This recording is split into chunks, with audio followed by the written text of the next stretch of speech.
My video will provide you with instructions that will help you to get rid of the pop-ups by the site SecuritySoft website. SecuritySoft.website is a malicious site that may attack Google Chrome and other browsers. This site, SecuritySoft.website, tries to make you download and install some potentially unwanted applications. If you see these pop-ups by securitysoft.website, do not interact with them. Do not download what these pop-ups actually promote. Instead, just leave this deceptive page. I also recommend you to research your computer with Combo Cleaner. Go to the page combocleaner.com.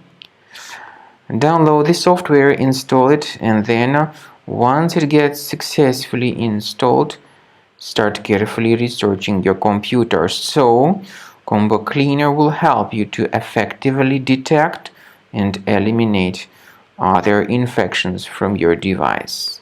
After you have successfully downloaded and installed Combo Cleaner antivirus, the program is initially in the trial mode.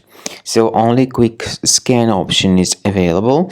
By the way, I forgot to mention that Combo Cleaner is available for Windows computers, for Mac computers, and for Android devices too. This information is clearly seen on the official website, which is combocleaner.com. So through this official site, you may download any preferred version, and even for iOS devices too. So all these 4 different operating systems can offer you the version for Combo Cleaner antivirus. So you need to click on this Start Scan button, and the program will begin researching and investigating your computer. First of all, the software will update its anti-malware database, which is definitely essential for proper detection and removal of any malware. So don't skip the update procedure. Wait until the scanning has been successfully accomplished. At the end of the scan, you will see the summary of threats, and we recommend upgrading to Premium, and you can request trial. Combo Cleaner will help you to remove all these threats automatically and keep your system free of other threats in the future.